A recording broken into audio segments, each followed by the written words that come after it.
Heavenly Father, we're thankful, Lord, for this day. We're thankful for the blessing of life. How you supply our needs, guide our lives, and help us from day to day.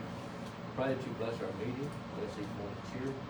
Thankful for each one. We ask that you would help us as we try to help our county and work our problems and issues out. We ask you to bless those that are in the flood area. And Lord, supply their needs. And we pray that all things will be worked out for the best of each one. We ask that you would go with us now. And I direct our mind and thought. In Jesus' name we pray. Uh-oh. They moved that flag on me. What's that here? Anyway, I pledge allegiance to the flag of the United States of America, to the republic for which it stands, one nation, under God, indivisible, with liberty and justice for all. I pledge allegiance to the Kentucky flag and to the sovereign state for which it stands, one commonwealth, blessed with diversity, natural wealth, beauty, and grace on high. I'll now call the roll. Judge Watson, Here. Magistrate Abney, Here. Magistrate Tipton, Here. Magistrate Flannery, Here. Jason Riley, Here. Sheriff Flynn, Frida Lancaster. Next item is approval of the minutes, court meeting, January 21st. I'll make a motion. I'll second it. Judge Watson, Yes. Magistrate Abney, Yes. Magistrate Tipton, Yes. Magistrate Flannery. Yes. Next item, we'd like to welcome our visitors. And anybody got anything? You all got any announcements? No? Well, I've got several here. I'm gonna issue a declaration of emergency declaration, and we don't have to put that really in the minutes. Other than you making up note of it. And I'll give you a copy of that, the Lord's after we get through here. But anyway, you know, we've got a lot of flood damage, a lot of people are going through traumatic times, and we just hope and pray that we can do the best we can with those. We've got 19 roads in our county that are blocked off with water. Got a list of those. And I noticed, I've been to election this afternoon, I came back, noticed Stacy Lane's now closed on this end. And we've got from Columbia Gas, from Tyler Burke, there's a process that you need to go through if you have flood. You need to turn off the electric power to appliances, leave it off, shut off the natural gas supply valves to appliances, and do not attempt to turn it on the gas meter. And anyway, when they call you a flood, you need to call Columbia Gas if you've had a flood in your home. Don't ever attempt to place natural gas appliances back in service. They'll need to be checked by a licensed plumber or contractor, and may have to be cleaned. Pressure test all gas pipes, which may have been clogged with mud or debris. In order to have service restored, the areas in and around the affected structure must provide a safe and healthy work environment for Columbia Gas representatives. This includes clear, safe access to appliances, removal of water from basements, and clearing of debris from appliances, including burner, pallets, tubing, and assembly. And they'll come out, once that's happened, to restore the natural gas service. It may take some time, but they'll contact you back to schedule an appointment for restoration. And to ensure quick and safe restoration after they set an appointment, they'll have a crew will need access into every impacted home or business to conduct safety checks and restore service. Must have an adult, 18 years or older, must be present to allow the employees to get in the home or visit, whatever you need to leave your home. You need to leave a contact information on the door or with a neighbor. And all gas employees carry a photo ID, and they would be happy to show them to you before you let them in your house. So, anyway, some of the things, Dolores, I'll give you a copy of this too. And, we got notified last week, February the 13th, that, we've got a grant coming for, illegal dump cleanup. And they've got two on here, that's for, $27,288.96 to take care of a couple of those open dumps. That's from, the Energy and Environmental Cabinet. And, let's see here.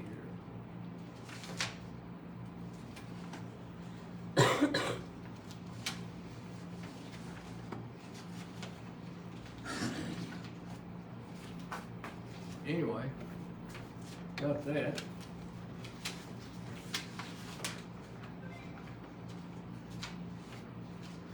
And there's a 1, 2, 3 plan for to report damages from residents and businesses. And I had a call from the EMS area of Frankfurt about this about an hour ago, I guess. And Luke and Ronnie is familiar with this. They've gone out on numerous occasions and done reports on damages throughout the county. So they're up on that, and they do it now a different way than they did. They take a iPad or whatever. How they do that, Luke? Yeah. So So the way it works, either have it on your iPad or your iPhone or cell phone, something like that. You have an app, sorry, 123 app. We go out there, we actually take pictures on the site, and that geocodes where the location is, so all that location info's there. Put in property owner's name, contact info, and then description of damage, and then all that gets compiled and it gets sent to Frankfurt.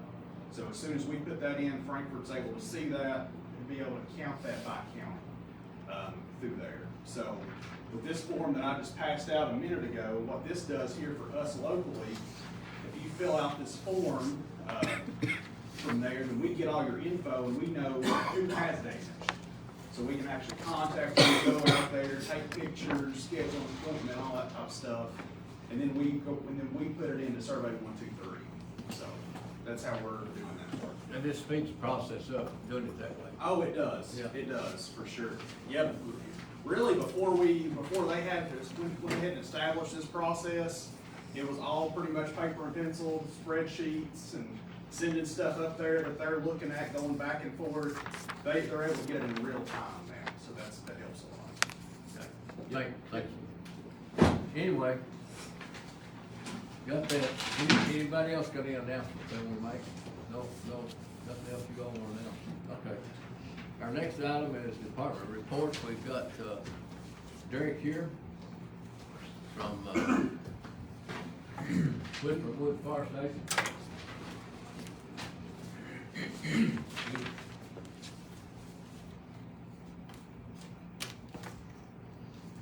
Fire chief, I might say.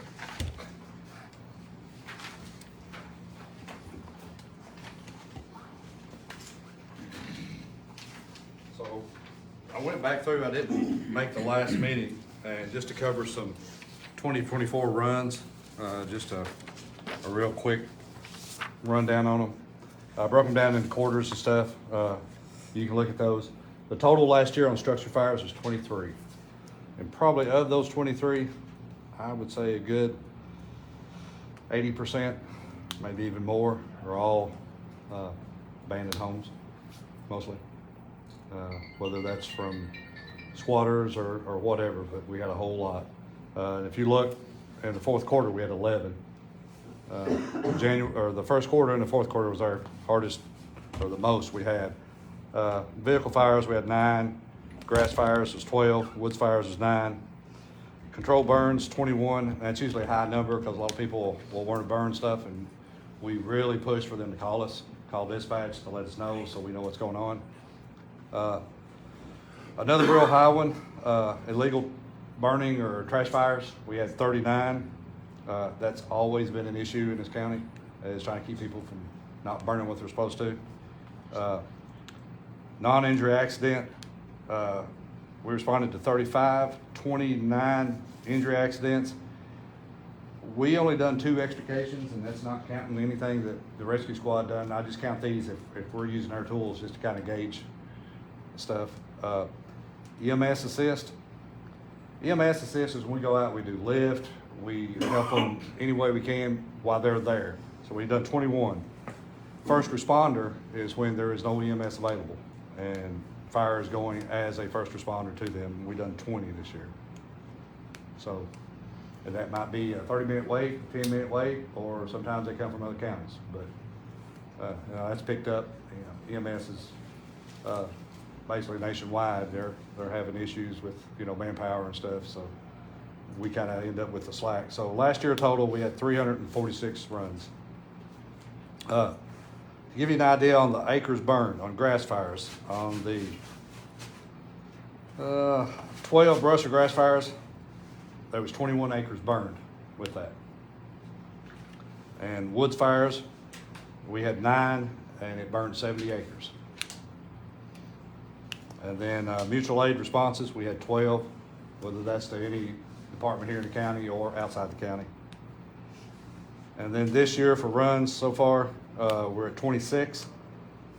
We've had 2 structure fires, 3 vehicle fires, 4 non-injury, 1 injury. We've done 4 EMS assist and 1 first responder already. So, I mean, I kind of, on the runs we were down a little bit last year, but we picked up in other areas. So, and it fluctuates. We could have 400 again is usually what our average is, 380 to 400. So, I mean, I'll take less runs any day, any day. Y'all have any questions about any of the stuff or anything? All right, thank you all. Thank you, Derek. Ed, you got anything?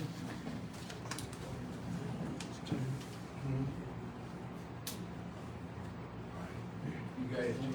No, we've been busy. We've been going as hard as we can, so. Okay. Tommy? I don't have a lot to say. It's, we've done all of our talking on the radio for the last 2 days, 3 days. We've been fairly busy, not terrible. We've been blessed that we've not had any major catastrophes go on. My next run number right now is 80 since January the 1st. Not had 1 boat on the water today, so Ted was one of the operators in the boat. It comes in real handy having swiftwater techs here in the county. That's a big difference. He told me today that he's got a class that's going to be coming up in April. Yep. I have a class here. A swiftwater class where even though I'm not going to be in the water on swiftwater extra stuff, I want to go to the class. That way I know what to do on the banks to be able to take care of what they're doing while they're on the water. So we'll have people going to this class, and every day we just have to get better. That's about all I got to say. Thank you. Luke, you got anything? Nothing. I'll let Ronnie cover our portion when we get there. Oh, okay. Yep. Okay. You all got it? Okay. You all still working on getting the surplus list? Okay, look at, maybe I might have a few things. Yeah, okay. Catch that? Okay, next item we've got is, reappointment to the Water District. Blaine Quick's appointment is terms up tomorrow. And, I'd like to recommend him for reappointment. Before we- So that's a 4-year appointment, starts tomorrow, so it'll be, 4 4 years. Okay. Runs through, 25, 26, 27, 28, 29. Judge Watson, Yes. Magistrate Abney, Yes. Magistrate Tipton, Yes. Magistrate Flannery. Yes. Next item is, court approval of the Patty Joe Cooper's estate sale. And, what did I do with that? It's somewhere here. Oh, here it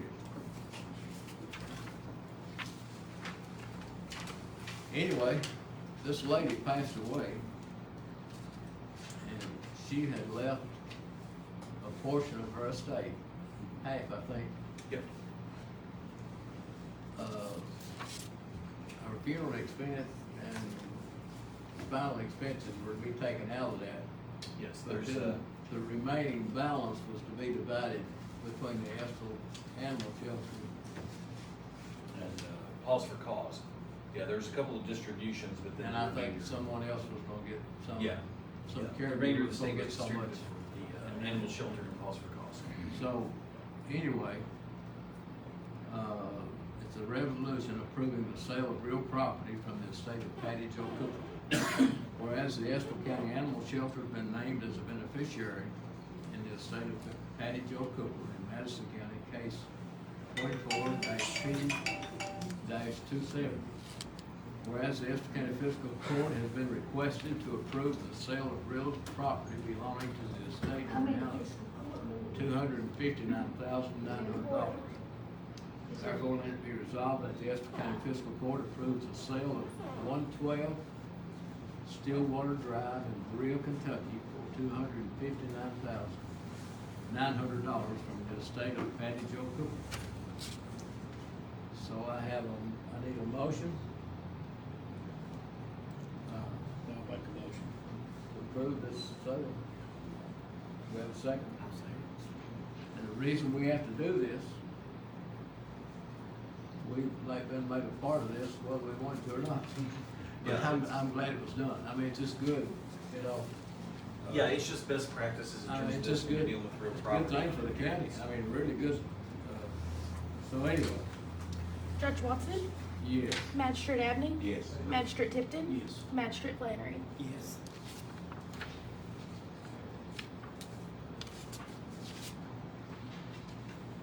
What's your name on here too, Kim? Or you attest to it? Okay. Next item is the Estill County Treasurer's monthly financial report, and if you'll make a note there that Rita's presented this to the court, that'll take care of that. And next item is the transfers, Jill Mayor, you all got a copy of those transfers.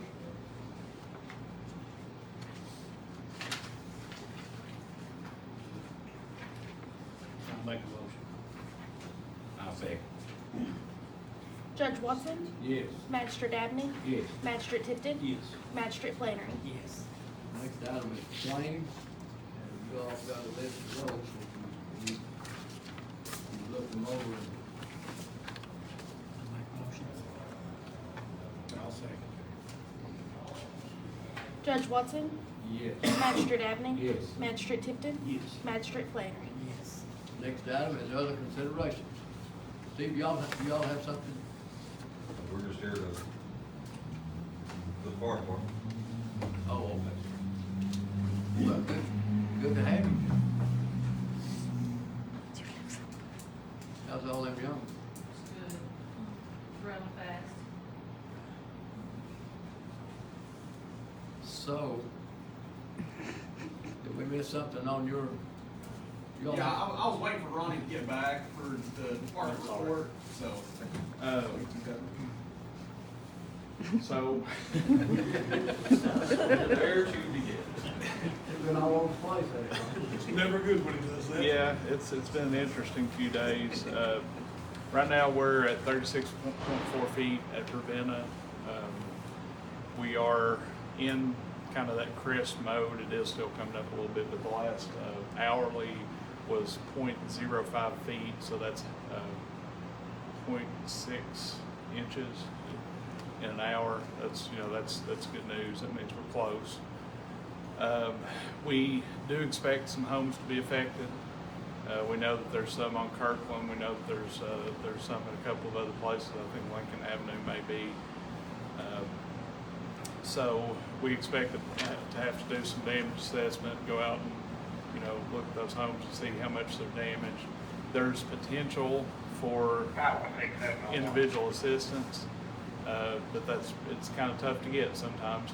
But we'll do our best. Whenever the floodwaters go down, we'll go out and do damage assessments on each of them, turn them into the state, and see what we can find for these people to help them out. We'll have to work with the road crews. I'm sure state will do their own, but I'll get with Robbie, and if there's any damages to the roads, we'll do assessments on those. The threshold for Estill County is it's just over 60,000. I don't remember the exact amount, but when you're talking about damage to roads, it's not difficult to reach that. You have a couple of slips and you're going to get there. So I feel like when it's all said and done, that for public assistance, that Estill County will meet our threshold too. The state's threshold is $8 million, and they have blown that out of the water. This is a big disaster statewide. So got a lot of work to do.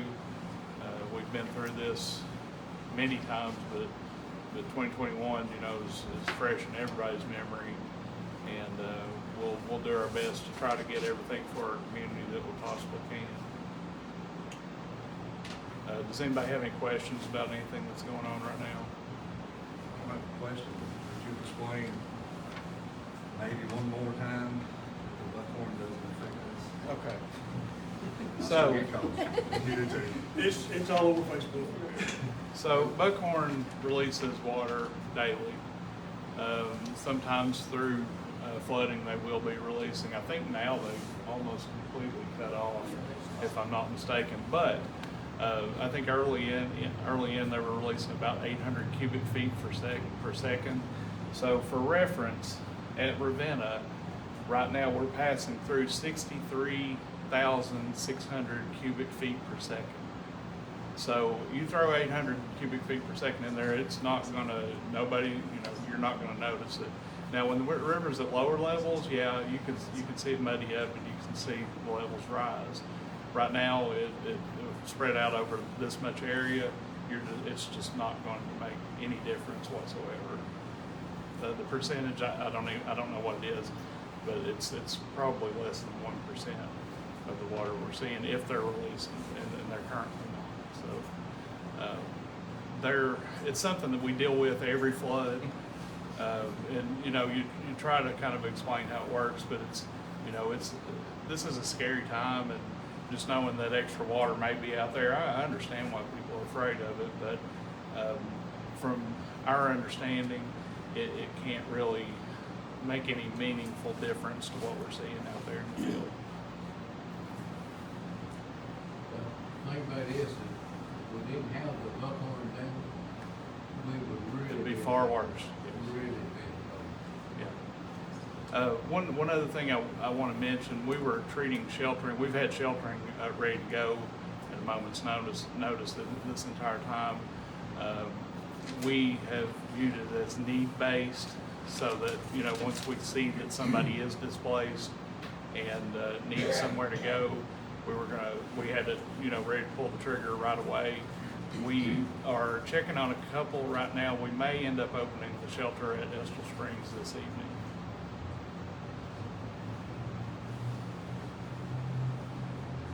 Anything else? Hey, Judge, I'd like to give you kind of an update with us. I know we're kind of new in the game with everything going on, but with the disaster, I've got a good group of people that stepped up and helped us volunteer and stuff, but kind of want to let you know, we've got 3 different places scattered out with trucks and our members. So right now we have a full crew on Miller's Creek that's trapped in, and then we got a crew at Price, and then Stevie and his family we've got a truck on Cow Creek to cover that end of the county to just get there a little quicker if we need to, and kind of help offer assistance to the crews in town. So we've been going in and out on the tracks today, so The railroad tracks, I actually just got back from taking Jackson Energy to Price. They're trying to get everybody's electric back on before the snow and this colder temperatures hit. So just kind of give you an update on where we're at, and basically just give appreciation to the volunteers that stepped up and helped. So. I'm wondering how you got out. The railroad tracks, but it takes a little bit of navigating. It ain't just Riding the rail. Yep, kind of like riding rail. I want to try to get one of those push cars. You ever seen those? Be a lot easier coming in and out. We did have a lift assist on the Price yesterday, at the end of Price. They contacted me on a lift assist at Price yesterday. I called Duck, which is on the rescue squad, and Willow Street. And he went up, him and his wife went up and took care of the lift assist. Didn't have to put anybody in the water or anything to get up there, so made a big difference. I wanted to mention too, which Miller's Creek has a little bit, of swiftwater capability, but we do have 4 swiftwater teams on standby that are staged in Richmond right now. A couple of teams, or I guess it was a mixture, came down and stayed at Urban Fire Department last night, but they're ready to go if we have a call that we need those resources. They can be here in 30 minutes. I have 4 guys on my team. I got 3 more that's at Miller's Creek. 2 of us come down earlier today to assist the rescue squad in searching a home. I think it worked out really good. Luckily, nobody was there, but it's nice to have those resources in the county. Little rough getting in the water. Yeah, yeah. Woods and briars don't really make for easy boat launches, so. But everybody worked together, and everybody's been working good together and making things work. So. One of those situations where you do what you got to do, where you need to be. Anything else? Anybody got anything else?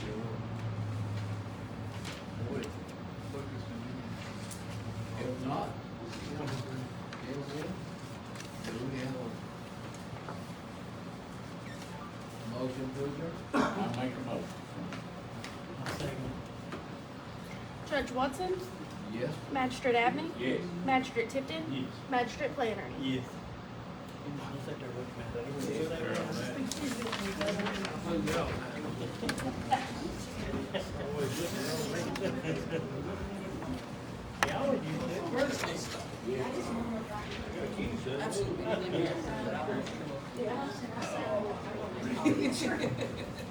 I've got a few that I've taken going in and out since it's got up more. Yeah, whatever you do. I'll send you a link. You're proud of that. My smartest purchase of the year is